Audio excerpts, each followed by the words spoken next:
Oh, bro, I'm low-key faded, bro. Highway.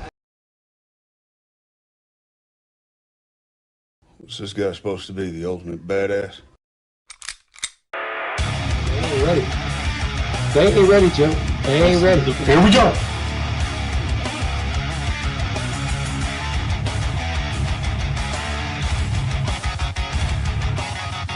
I'm gonna go out here, guys.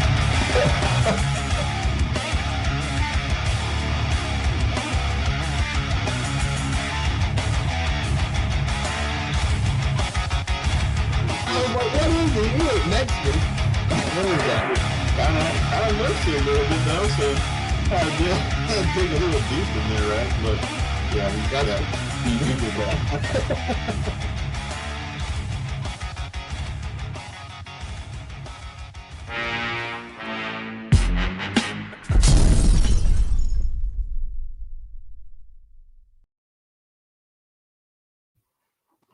He's in the building.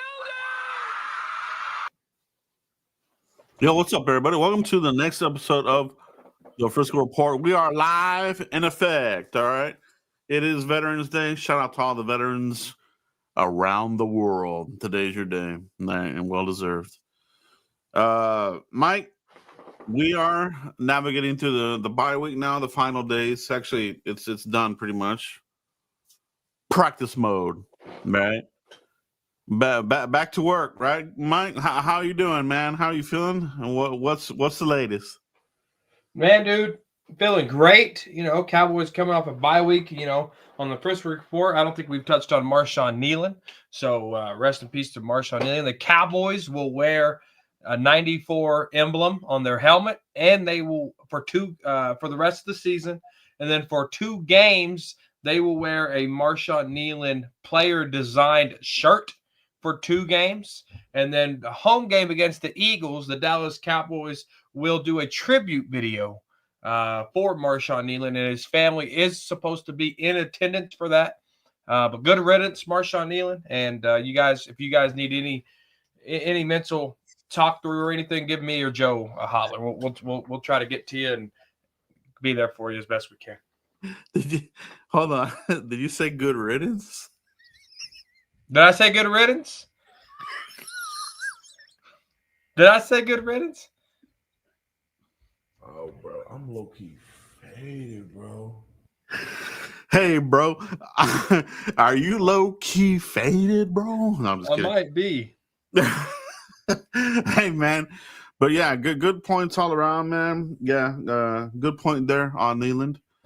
You know, it is very tragic news, man. So anybody that needs help in their mental space, get it, reach out. There's always help, man. Yeah, there's always an answer. But yeah, man, football time, bro. Bye week in the bag. It's workout times, bro. So now, Mike, you know, we got the trade in the bag. Quinnen Williams. We got Logan Wilson. And now it's onward to how does this go, bro? How does the rest of the season shape up? The thumbnail, Mike? Eberflus is on the hot seat, Mike. He is. And I think this is a trial for him. I guess you could say what would you call it? A rehearsal? Yeah, I guess you could say for the rest of the season, given the new talent that has been infused in here. Would you say that's accurate, Mike, or what's your thought on that? You know, Jerry's really gambling on the defense side of the ball. You know, me and Uncensored, shout out to Uncensored. We talked earlier today about this. I'm excited to see you know what the future holds, right? You want to know, obviously the Cowboys only have a 4% chance to make it the playoffs. So this is for next year. So I'm excited for the addition of Logan Wilson and Quinnen Williams, because Quinnen Williams turns 28 December 20th. So he'll be 28 the remainder of next year, right, for the Dallas Cowboys. So that's positive, right? And then Logan Wilson gets to get another year under his belt to see what happens here. So I'm excited to see what these guys can do for the future. I hope they get a lot of playing time with the star on their helmet. So we get to know what we have next year. We get to know, you know, what our strategy is for drafting right here on the Frisco Report. we get to look at a lot of things. And we do draft better than Will McClay and these idiots. That we do. Nah, you want the right evaluations, we give it to you here. We even have inside information as the draft season goes. We do. All right. And I'm not going to back down from that. McClay sucks, and we do a better job of it. All right.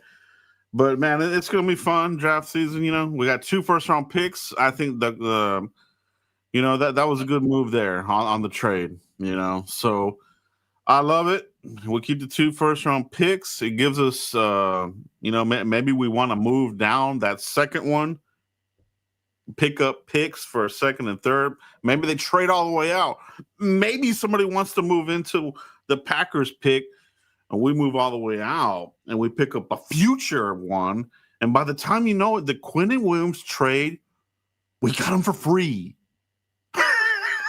I mean, can you imagine, bro? We gave up a second, right? And a 2027 first. What if through some maneuvering, not that I trust his front office to do it, if they pick up picks and it's almost like Quinnen is free, almost, I would love to see it, dude. Yeah.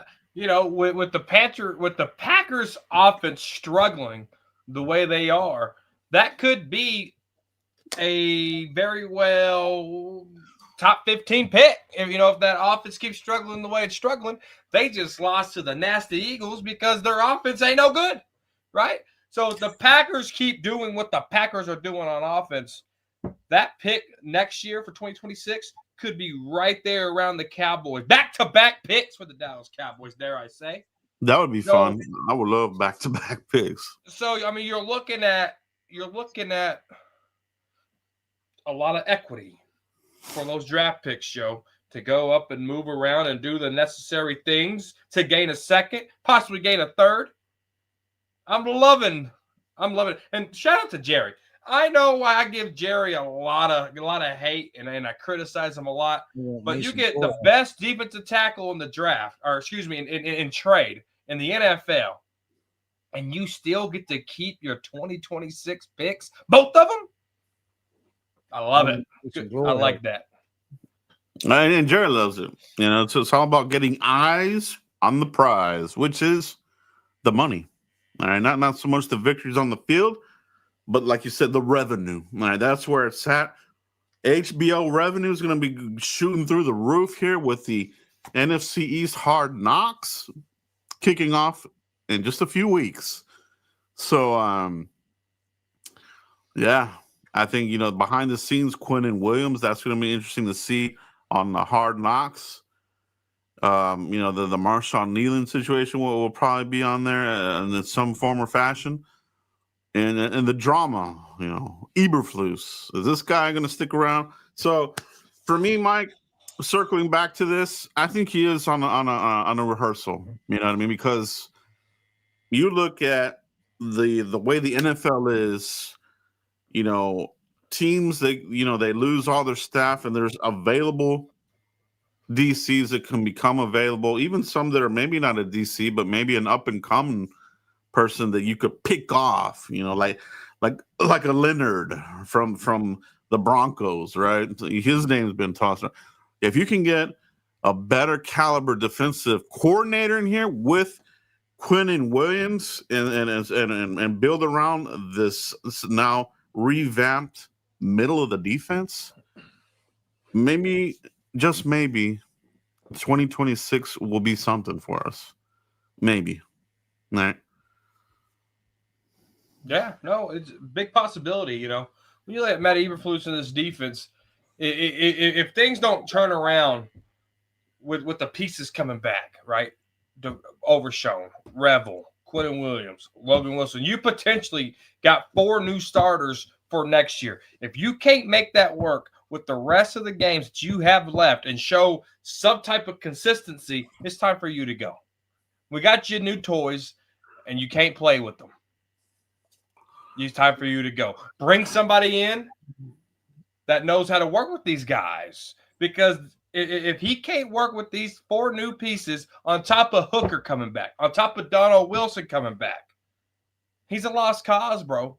He's a lost cause. He'll be worse than Mike Nolan. Well, and let me ask you this. Hypothetically, Dan Quinn, the loser of losers, has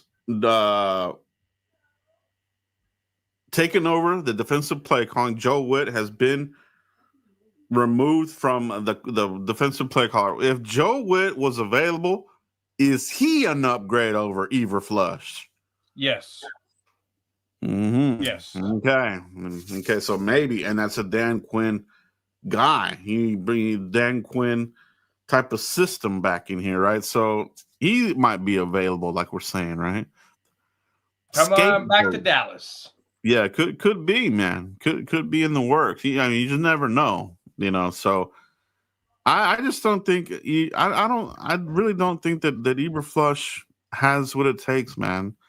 I think they're going to give him the talent. And I'm sorry, but I am seeing a lot of people like, oh, this defense is going to turn it around. I mean, it's possible, but with Eberflus in there, I think it's a tough task, bro, to be quite honest. You know what I mean? Yeah. No, it definitely is a tough task.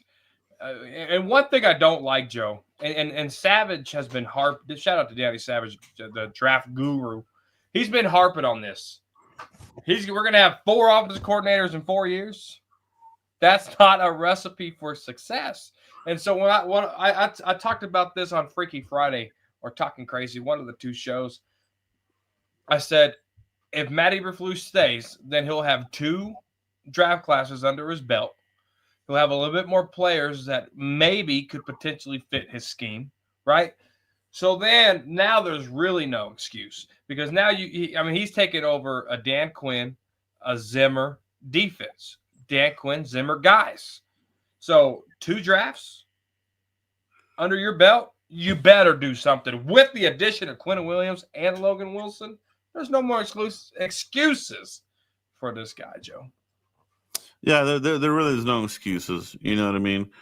Now, if you look at the draft, and if they were to keep Eberflus, they do need to get him a safety because that is a staple of the Marinelli Tampa defense is a safety. Who can cover and can roam sideline to sideline. Kind of like a Rondé Barber, kind of like a Earl Thomas, right? Like.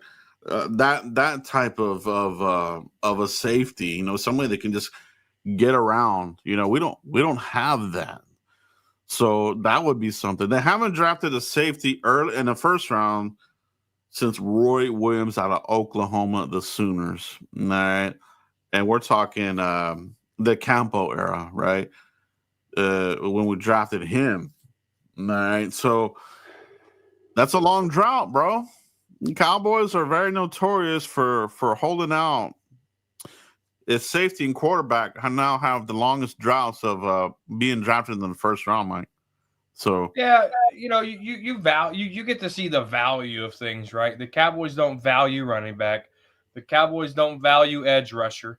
The Cowboys don't value drafting quarterbacks early, and they don't value safeties. It's just something that they go gamble on, and we've always seen it's a ticking time bomb, Joe, and it's always blown up in their face one way or another. And it is very disappointing. Indeed. All right. Mike, we know that Eberflus is on the hot seat, right? Is Schottenheimer on the hot seat? All right, 3-5-1. Made some trades. You got Pickens. You have an offense that can score, but it's about the whole team as a head coach. You're in charge of the team, not just I'm taking care of the offense and this dude's taking care of the defense, right? So, at some point, does the flame turn on Brian Schottenheimer? Is it on? What's your thoughts on Brian Schottenheimer? Should he be on the hot seat? For me, speaking of my perspective and not Jerry's, for me, it would be on, Joe. Schottenheimer 2 weeks ago wrote a check that his mouth simply could not cash. He said you would notice changes on the defense. Prior Cardinals game. Did you see changes, Joe? Because I didn't.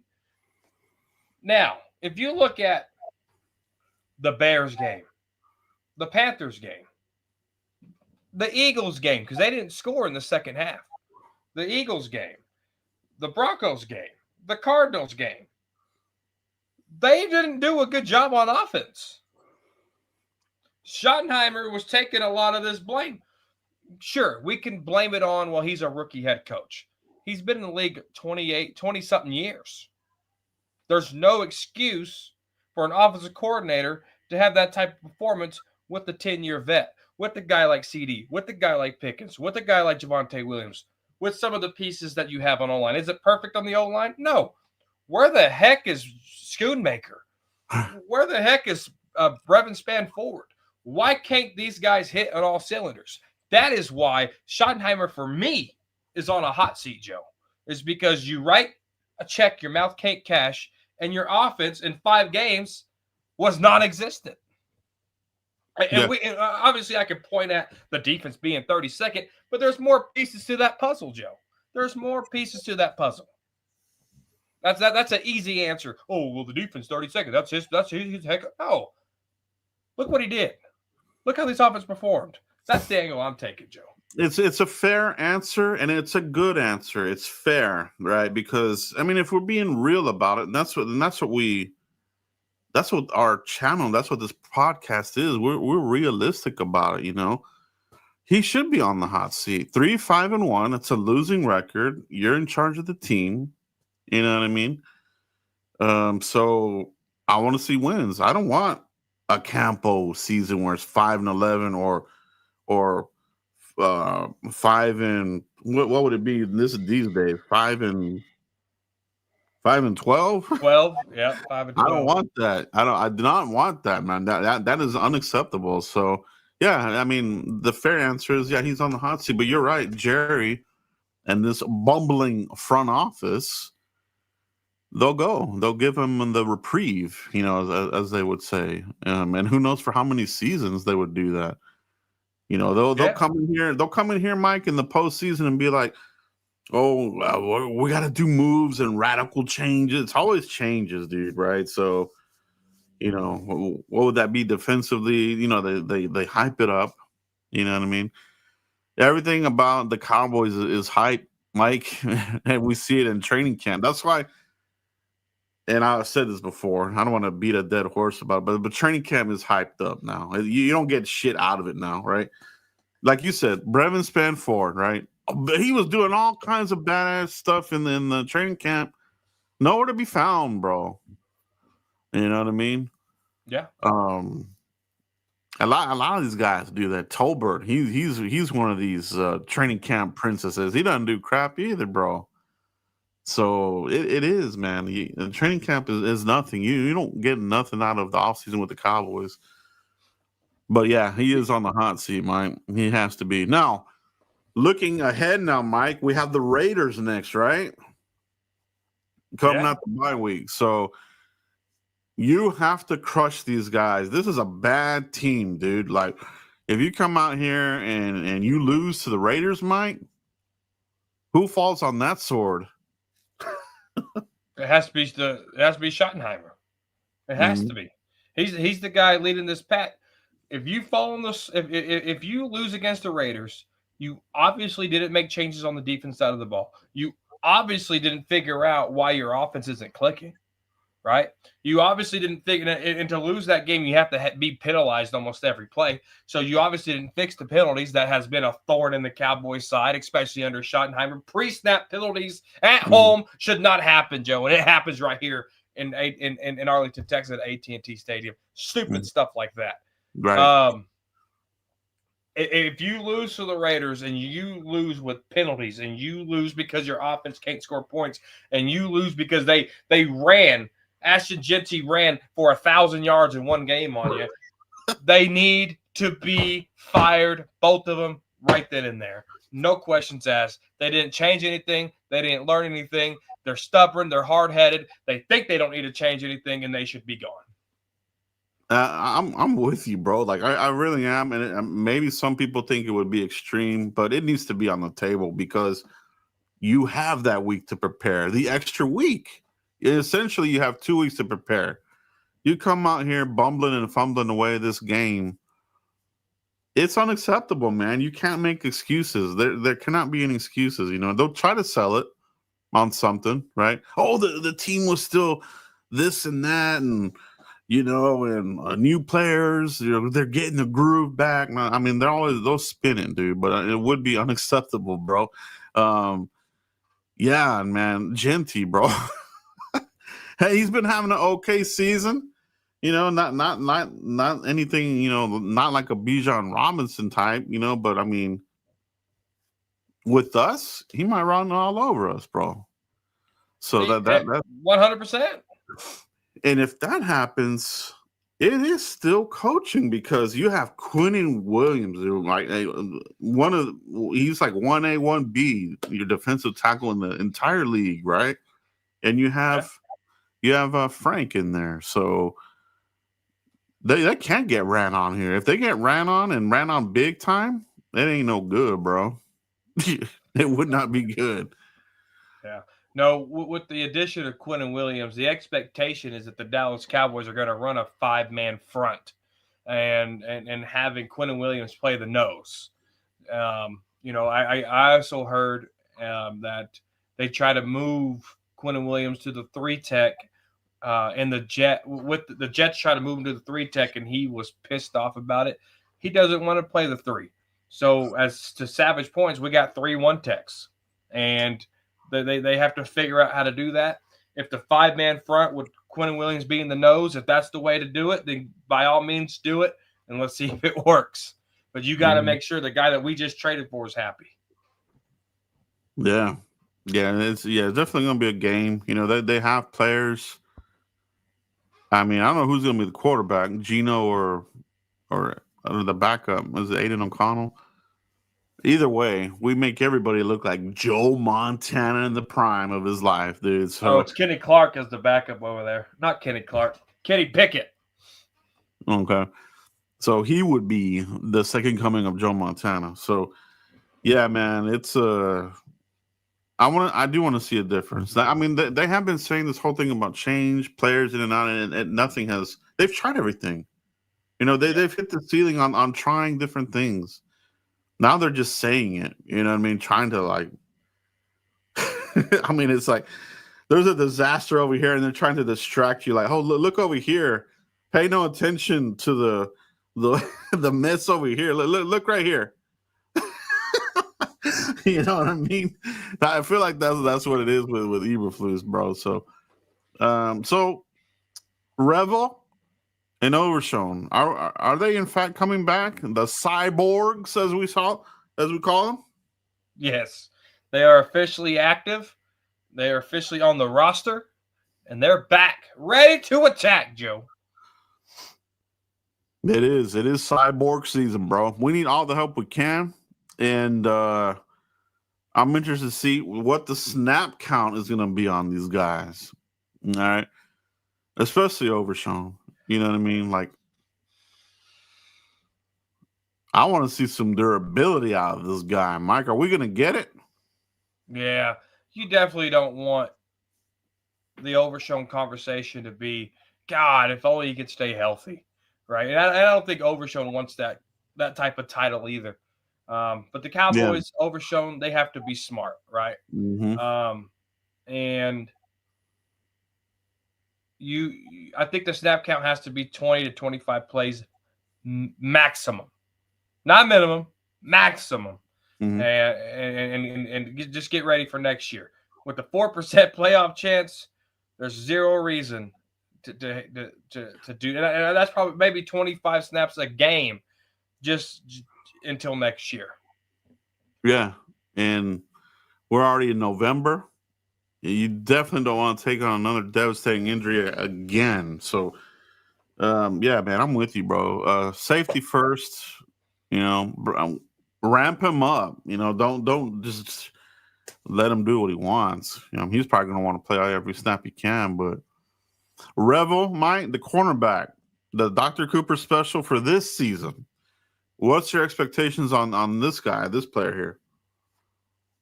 You know, with the consistency that I've seen from guys like Jalen Smith, Michael Gallup, if there is Terrence Steele, if there's a high expectation that you're going to come back and do something and you don't, you got to look at who performed that surgery, and that's Dr. Cooper, right? So with him doing that schedule, with him jumping, tweaking whatever he tweaked, Yep. being out more, that's alarming. That's alarming, Joe. Now, wearing the whole knee brace in practice, that stuff doesn't bother me. Mike McCarthy implemented knee braces in practice when he first got here. The entire offensive line wore knee braces when they practiced. So maybe that's just something Schottenheimer liked and carried over from Mike McCarthy. So the whole knee brace thing don't bother me. But what does bother me is if you jump and you tweak something and then your dad has to come out publicly and say he's not ready, that's alarming to me. So for Revel, I'm actually going to say 15 snaps a game up until maybe December. And then you can maybe go 25 to 30 snaps after that. But right now, dude, I just want to – I don't want the young guy to lose his confidence because he's getting beat because that leg ain't ready, right? Yeah. 15 snaps. And then if he does good, raise it up to 25, 30 in December.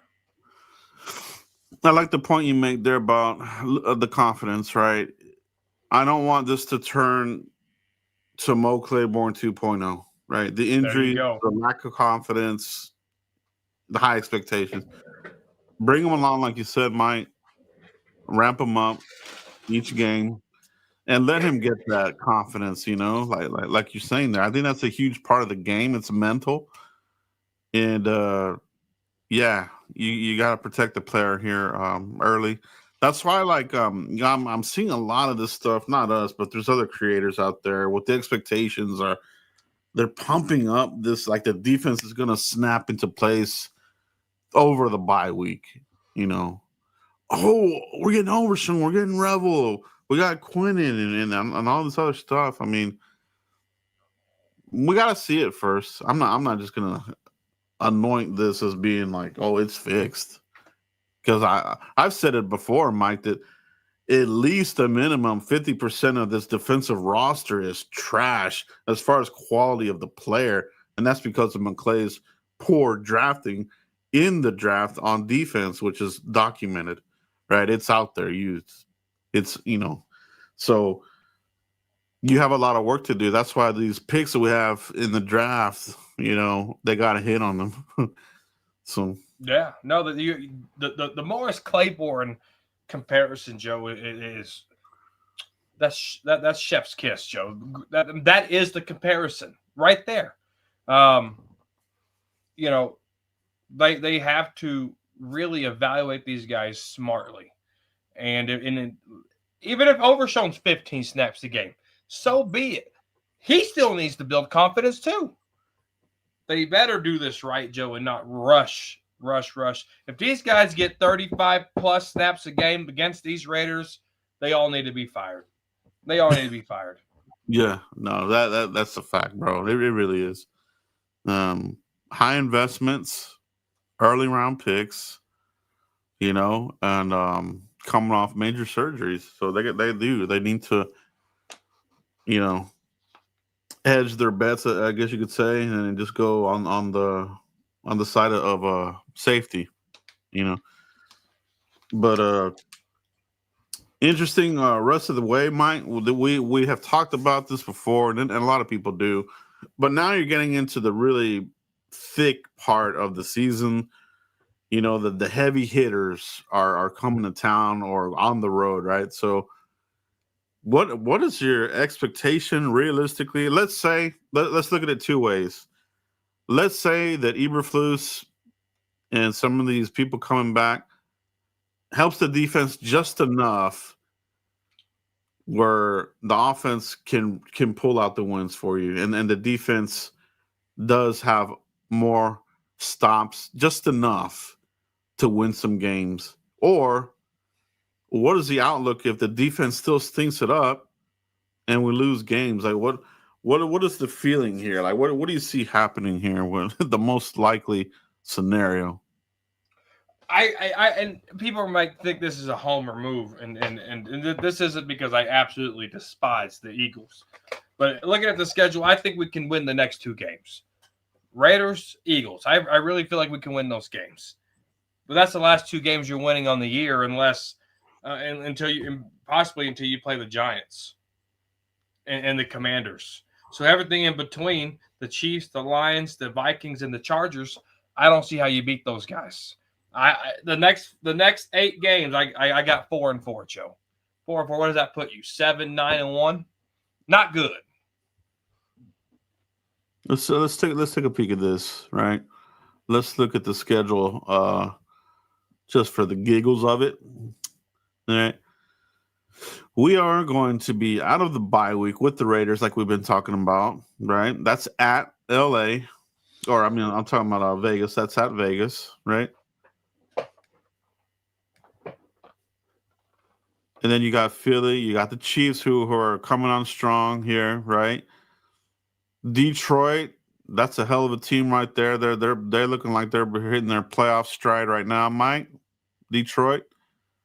Minnesota, they always play us tough. That's like there's always that one team that plays you tough. Minnesota is one of those teams, Mike. Yep.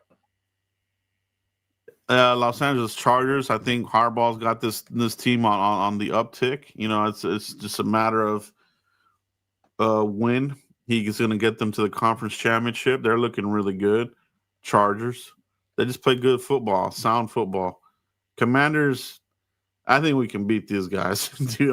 I think the honeymoon's over there for Quinn. I said 3 initially, but man, it ain't looking good right now for them, dude. So I think you can take them. Giants, I think you take them too. So, but man, yeah, it's 2 to 3 wins is kind of what I have. Looking at the rest of this, realistically, Mike, 2 to 3 more wins, I think, for me.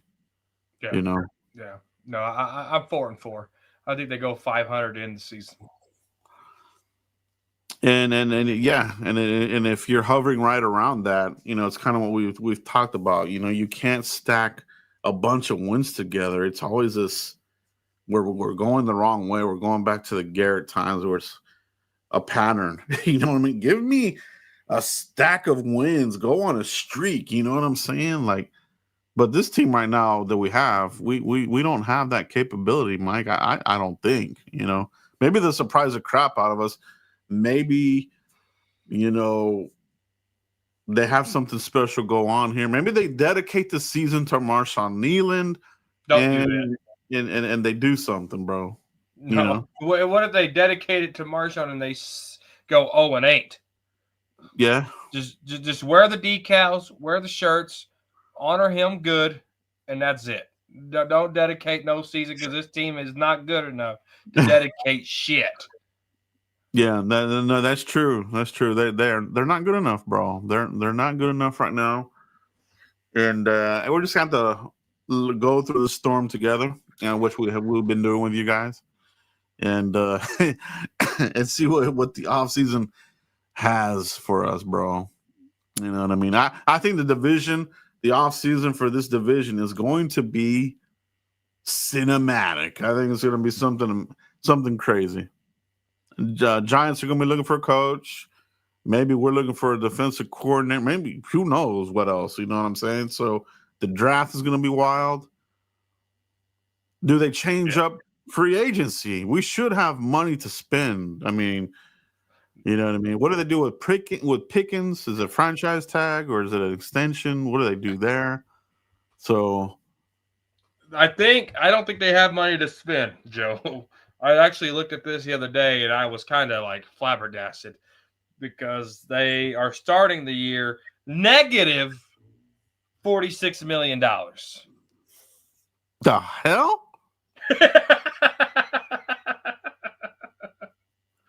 $46 million negative to start next year. ain't no good, bro. Now, if they don't, whatever cap they don't use rolls into next year. So right now they got $20 million right now. So that'll be negative $26 million if that $20 million rolls over. I gotta ask you this. I want your honest opinion. All right. Do you touch Dak Prescott's contract? Yeah, I think you have to. I was against it. If once you touch it once, you kind of screw yourself anyway. So you might as well touch it again. I mean, you have to, right? So you have to do it. So if the Cowboys do a restructure for Dak Prescott, that frees up $30.9 million. That gets you $4 million. Now, what you have to do is you have to cut Diggs, you have to cut Donald Wilson, you have to cut Terrence Steele, you have to cut a lot of these lame contracts, and that will get you more salary cap dollars. If Kenny Pickett goes, that gets you $20 million right there. So Cowboys can make room to do stuff, but Kenny Clark will be gone. Don't say that. If anybody should be gone, it should be Osa Odigizua. The one sack asshole. Unbelievable. Yeah, bro, that's gonna be interesting too, man. So get ready. The rest of the season is gonna be something to be watched. Win, lose, or draw. We've already got our draw in the bag. So how many wins, everybody in the chat box? How many wins do you think we're gonna get? Now let me know in the chat box. Do you have us winning a whole bunch? Do you have us going 500? Or is this team going to be drafting in the top 10? You know what I mean? So let me know in the 10 and top 15 if the Packers keep it up. I sure love the Packers to implode, bro. I would love that. Oh, yeah, I really would. Micah didn't show up. Go figure. Packers take that. Yeah, man, it's just one of those things, dude. Like we kind of already knew that, right? And I really do. I think even if we had him this season, we would still be in this predicament of just not very good on defense. You might have some more sacks, but this is not enough. The secondary is a disaster. Your linebackers are disaster. They're getting blown up on the second level by the O lineman because your front sucks. So we'll see, man. We'll see what happens there. That's one reason I am a little bit concerned about Overshown. You know what I mean? Like we gotta have that front has to be playing good, man. If Overshown gets blown up by some of these big ass guards, linemen in general, it won't be good, bro. It won't be good. Right? Yeah, you have to keep Overshown out of traffic. That's how he got hurt. He got caught in traffic. I don't know how you play him. I think you just make him line him up over there with the other side of Ezeraku, 2-point stance and go, or don't even put his hand in the dirt. Just stand up and go like Ware used to do back in the day. Like I don't want this guy anywhere near a dog pile, Joe.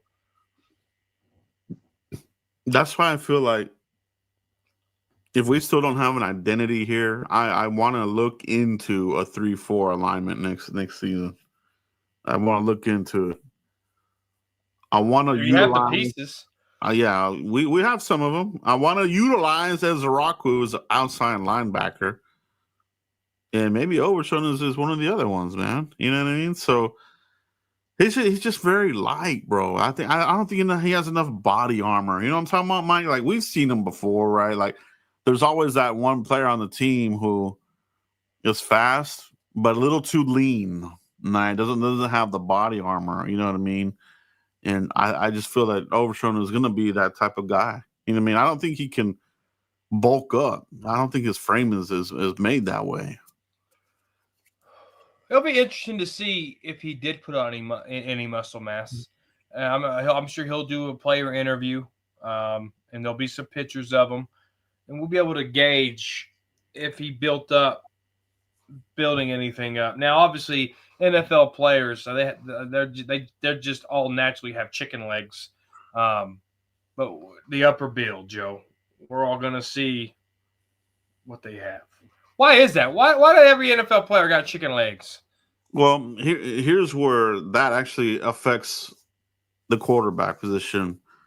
If your quarterback is slender, we've seen it. They don't last. You know what I mean? Right. Like we saw with RG Knee. You're seeing with Jaden Daniels. You've seen him with Carson Wentz. You saw it with this other homeboy from the Sooners who was jumping around here for a while. What was his name, dude? Sam Bradford. Bradford. You got it. These types of dudes, man. If they're slender like that, they won't make it, bro. They just won't. You gotta have something to you. Either you gotta be a little bit stocky. You gotta have some body armor, bro. Yeah. You have. I don't get it, dude. Like when I went to training camps and games and preseason, I'm like, dude, these guys are tiny on the legs, dude. Insane. Can't skip leg day, bro. It's important.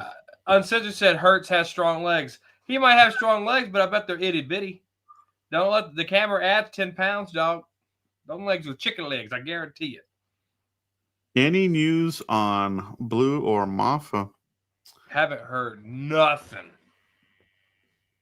Yeah, well, I've heard this. I've heard that they are obviously they do like Maffa, and I think they're just going to stash him. You know, I don't know if we're going to see him this season. Blue, complete bust, bro. He's not about football, man. I'm hearing whispers. And shout out to Dane Brugler's assessment on Jadon Blue. He had it there in black and white, and a lot of teams passed on him. But us, we picked the guy. It was right there. It was right there. You know, he had this red flag there of effort and this sort of motivation. You know, he was going to be a project. And that's what they're looking like they're having here, bro. We don't have time for that. We did that with little bitty Mighty Mouse. And that was a waste of time, dude. Like, they're going to have to bring in another back. You know what I mean? So, I'm not saying draft one in the first round, but they're gonna have to draft one not in the late round, but somewhere in the middle. And we don't have a third round. We don't have a second either. Second round, so that I think that Packers pick might need to get traded down, all right, and get some picks. Yeah. You know, if somehow they can figure out a way to sign Pickens and use the franchise tag on Javonte Williams, I think that might be a cheaper tag on the running back than the wide receiver. So figure out how to make that contract light for Pickens, franchise tag Javonte Williams, and go draft your guy. Jadon Blue, the guy's a fumbler. And what did he do, Joe? He fumbled and bumbled. Javonte Williams, he's 25. What is his contract? It was a 1 year deal. Oh, man, I wish I would have been a 2. Let's see here. Yeah, you're right, Mike. It was a 2 year, $3 million contract. 2 year or 1 year? 1 year. Yeah. Yeah, 1 year. He's got some incentives in there as well, so could go up. Hopefully they learn their lesson here. I would re-sign him, man. You know what I mean? Dowdle, maybe could have had him at the same price. I don't know, but he's playing really well for the Panthers. You know what I mean? I mean he's doing really well. So Javonte Williams, I would like to keep him in the system as your Thunder back. You know, either in free agency or the draft, preferably. Get you that. He's only 25. Williams is only 25. Yeah, Javonte's only 25 right now. One of my bell cow, man. 3 more years. You can do a 2-year, 30-year option, 3-year total deal. Give me that. Yeah. $8 million a year. Let's see if we can make that work. 3-year, $24 million. Yeah. Let's see what they do, bro. Let's see what they do. Mike, I think that's all we have tonight. The Frisco Report is live and in effect. And we're going to call it a night here. Mike, let everybody know where they can find you if they haven't already, bro. Yeah. Cowboys Corner right here on YouTube. _ Cowboys Corner on Twitter, X, whatever you want to call it. Shout out to everybody in the chat. Uncensored Daddy Savage. Asian Persuasion. Mike actually did 2 super chats, Joe. We'll touch on this real quick. Matt Eberflus still needs to be fired. He's the weakest link on the coaching staff. Until he gets fired, we'll continue to hold back the defense. And then he also said Schottenheimer and Eberflus ankle dumb and dumber, Joe. I love both those super chats. Thank you, Mike. And I think you're right on both of those. Absolutely, bro. Yeah, man. He's going to be auditioning in my eyes. If you can't do anything with with these new additions, then you have to go. I wouldn't even wait to the end of the season. Just move on, dude. You know what I mean? And Dumb and Dumber, if they keep looking the way they have, that is just going to be a real thing. Yeah. But no, guys, follow me _ Cowboys Corner on Twitter, X, whatever you want to call it. Cowboys Corner right here on YouTube. Look for that logo. Look for that logo. Subscribe. Notification bell. You don't want to miss Talking Crazy. Sometimes Joe shows up to Talking Crazy, so you don't want to miss it. Don't want to miss it. Yeah, catch everything that we're on. You know, we're kind of on everywhere. You know, I'll show up on Fifth Quarters stream as well. Love everything that those guys put out there. And of course, my boy right here in Cowboys Corner, Talking Crazy. That's fun. Good times, bro. I appreciate you, bro. I appreciate you. Did you get new internet provider? I am now with Verizon, and there was no hiccups tonight. So hopefully, hiccups. Hopefully, the change was for the best. No more AT&T. Dude, that was really good. That was a good show. You didn't freeze. I know, man. But that's all we have, guys. We'll catch you for the next episode, bros. Ready?